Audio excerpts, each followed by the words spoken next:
잃어버린 진실. 챕터 1. 다시 만난 얼굴. 부산 남포동 시장은 늘 그랬듯 사람들로 북적였다. 노란 어묵 국물에서 피어오르는 김이 찬 겨울 공기와 뒤섞이고 상인들의 호객 소리가 골목마다 울려 퍼졌다. 67세의 윤혜경은 무거운 장바구니를 들고 익숙한 골목길을 걷고 있었다. 오늘도 평범한 하루가 될 거라 생각했다. 그런데 포장마차 앞을 지나는 순간 그녀의 발걸음이 멈췄다. 낡은 패딩을 입은 여자가 초등학생쯤 되어 보이는 남매와 떡볶이를 나눠 먹고 있었다. 여자는 자신의 것은 거의 먹지 않고 아이들 앞으로 떡을 자꾸 밀어주고 있었다.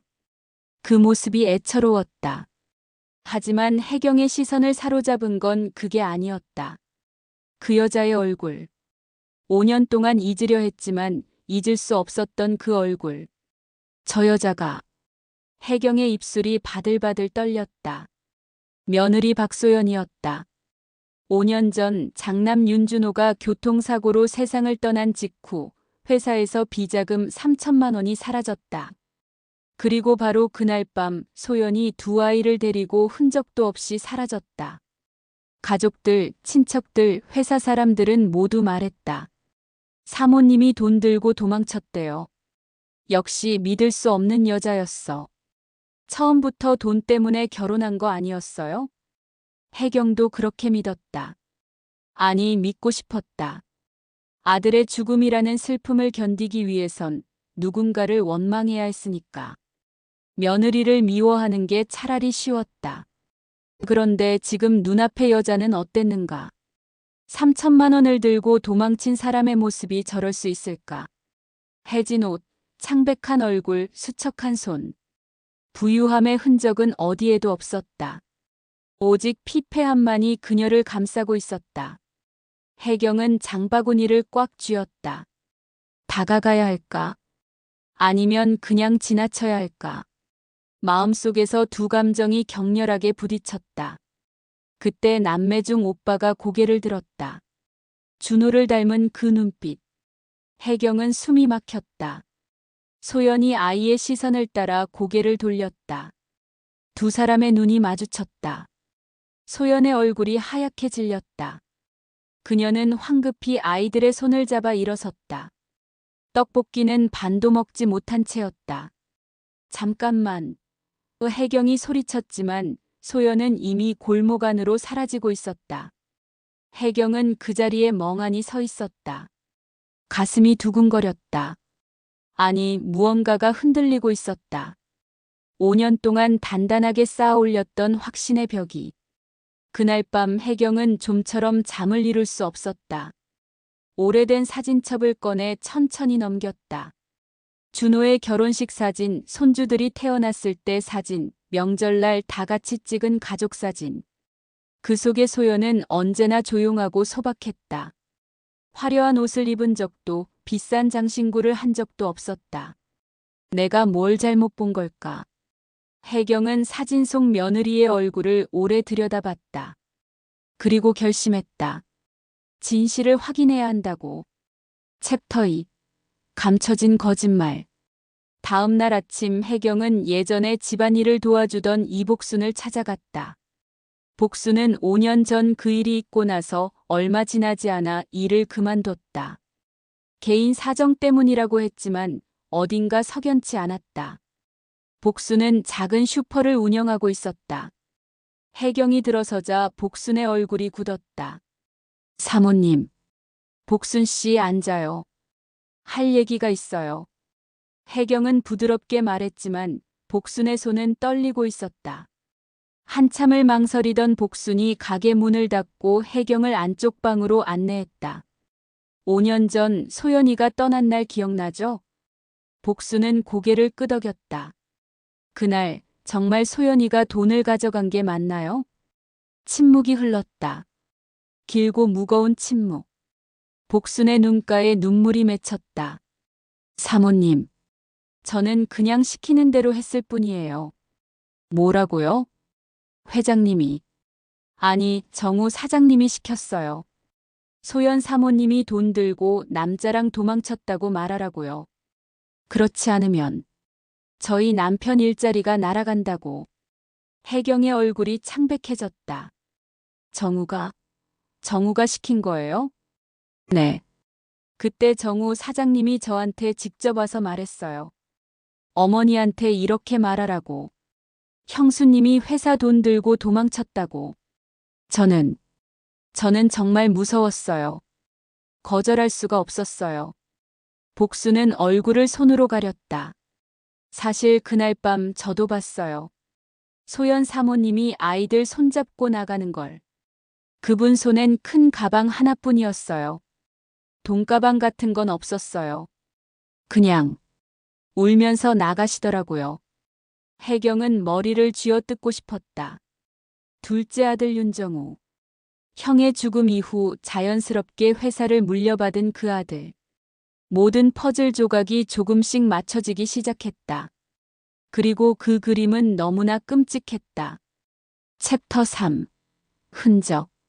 혜경은 곧바로 정우의 회사로 향했다. 준호가 세운 작은 제조업체는 이제 정우의 손에서 제법 규모 있는 회사로 성장해 있었다. 현대식 건물, 넓은 주차장, 깔끔한 로비. 모든 게 준호가 꿈꾸던 모습이었다. 하지만 그 주인은 잘못되어 있었다. 강대식 부장님 계신가요? 혜경은 리셉션 직원에게 물었다. 강대식은 준호 시절부터 회사에 있던 10년 근속 직원이었다. 준호는 그를 믿고 의지했다. 부장실로 안내된 혜경을 본 강대식의 얼굴이 순간 굳어졌다. 사모님, 어쩐 일이십니까? 부장님, 5년 전 그날 밤 얘기 좀 해요. 강대식은 눈을 피했다. 혜경은 단도직입적으로 물었다. 사고 전날 우리 준호한테 전화한 사람 누구예요? 그건 부장님도 아셨죠? 그날 밤 무슨 일이 있었는지. 강대식은 한참을 침묵하다가 고개를 떨구고 말했다. 회장님이, 정우 사장님이 직접 형님한테 전화했습니다. 공장 쪽에 전기 문제가 생겼다고. 급하게 나와달라고 했어요. 그래서 준호가 갔고. 네. 그런데 강대식은 목소리를 낮췄다. 그날 공장은 아무 문제가 없었습니다. 저도 확인했어요. 전기시설, 기계 다 멀쩡했어요. 그런데 형님은 그날 밤 터널에서. 혜경의 손이 떨렸다. 일부러 불러낸 것이다. 정우가 형을 터널로 유인했다. 그리고 그곳에서 사고를 위장했다. 증거는 없습니다, 사모님. 그날 CCTV도 고장났다고 했고 경찰 조사도 단순 사고로 결론 났어요. 하지만 저는 알아요. 뭔가 잘못됐다는 걸. 강대식은 책상 서랍을 열어 낡은 파일을 꺼냈다. 이건 그 당시 통화 기록이에요. 제가 몰래 보관했습니다. 혹시 몰라서요. 혜경은 그 서류를 받아들었다. 손이 너무 떨려서 제대로 잡을 수가 없었다. 권력을 탐한 아들이 형의 죽음을 발판으로 삼았다는 진실. 그것이 이제 선명하게 드러나고 있었다. 챕터 4. 며느리의 진실. 혜경은 사흘 동안 남포동 시장 일대를 샅샅이 뒤졌다. 그리고 마침내 허름한 다세대 주택 옥탑방에서 소연을 찾아냈다. 문을 두드리자 소연이 경계하는 얼굴로 문을 열었다. 혜경을 보자 그녀의 눈이 커졌다. 어머님, 들어가도 될까요? 소연은 망설이다가 문을 열었다. 방 안은 비좁았지만 깨끗했다. 아이들의 교과서와 공책이 작은 책상 위에 정리되어 있었다. 아이들은 학교 갔어요. 두 사람은 낮은 식탁 앞에 마주 앉았다.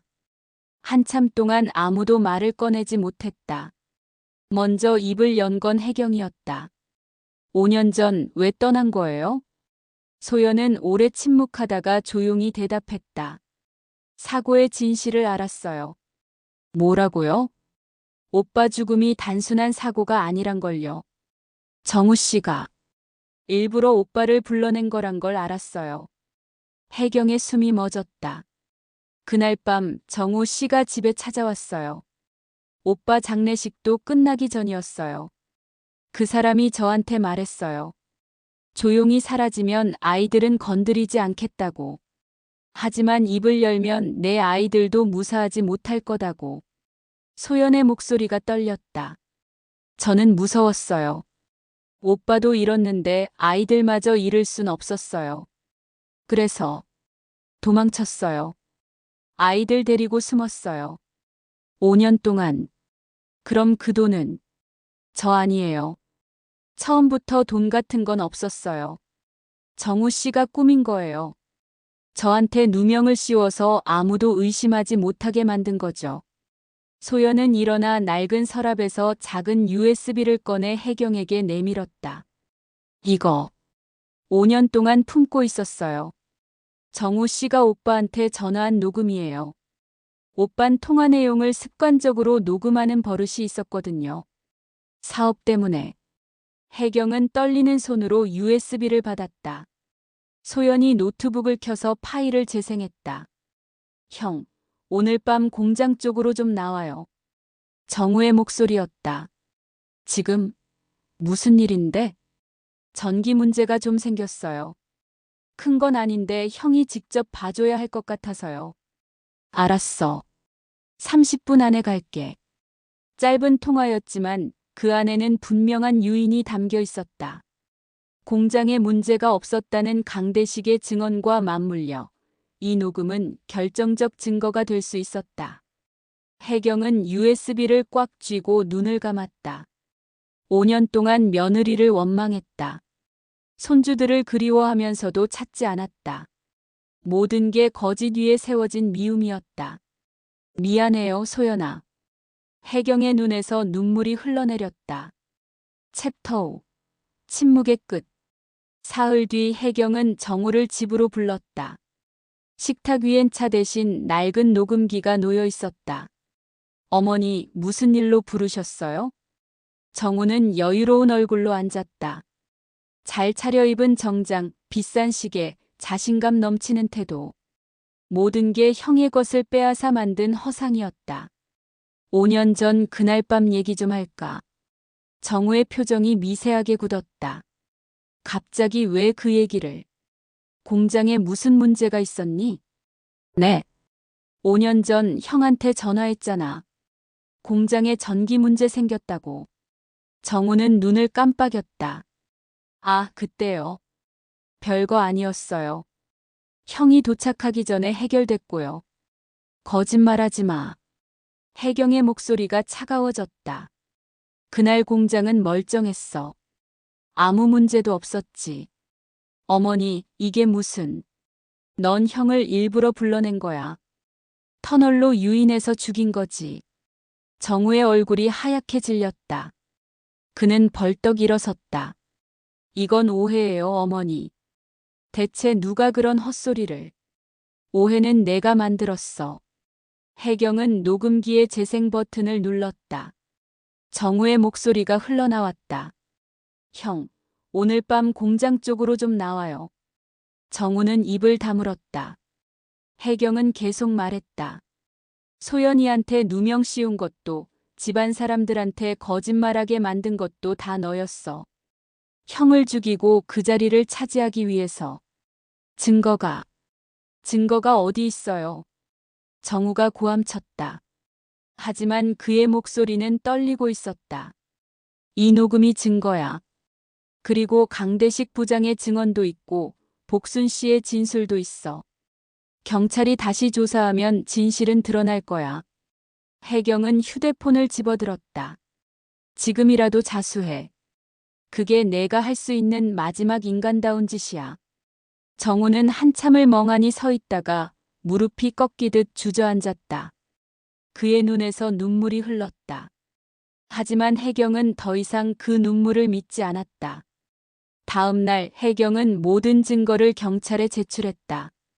재수사가 시작되었고 묻혀있던 진실들이 하나둘 수면 위로 떠올랐다. 터널에 CCTV가 고의로 꺼져 있었다는 것, 사고 직후 정우가 현장 근처에 있었다는 목격 증언, 회사 비자금이 실제로는 정우의 비밀 계좌로 흘러갔다는 사실. 형의 이름으로 세워진 회사의 현판을 바라보며 혜경은 조용히 중얼거렸다. 준호야. 이제야 내 억울함을 풀어주는구나. 늦어서 미안해. 에필로그. 며칠 뒤 혜경은 다시 그 허름한 옥탑방을 찾았다. 소연과 아이들이 놀란 얼굴로 그녀를 맞았다. 어머님. 짐 싸, 소연아. 네. 이제 그만 숨자. 우리 함께 살자. 너도 아이들도. 다 우리 가족이잖아. 소연의 눈에서 눈물이 주르륵 흘러내렸다. 아이들도 울먹이기 시작했다. 혜경은 손주들을 꽉 끌어안았다. 5년 만에 안아보는 손주들은 많이 자라 있었지만 여전히 준호의 모습을 닮아 있었다. 할머니. 그래, 할머니야. 이제 할머니가 너희 지켜줄게. 아무도 너희를 다치게 못해. 거리엔 봄비가 내리고 있었다. 겨울 동안 얼어붙었던 땅을 적시는 새로운 시작을 알리는 비. 혜경은 며느리의 손을 꽉 잡았다. 눈물 젖은 손이었지만 이젠 따뜻했다. 잃어버린 진실은 되찾았다. 이제는 잃어버린 시간을 되찾을 차례였다. 비록 5년이라는 세월을 돌이킬 순 없지만 남은 날들만큼은 제대로 함께하리라. 그렇게 가족은 다시 하나가 되었다. 거짓이 아닌 진실 위에서, 미움이 아닌 용서 위에서. 봄비는 밤새 내렸고 다음 날 아침 세상은 조금 더 깨끗해 보였다.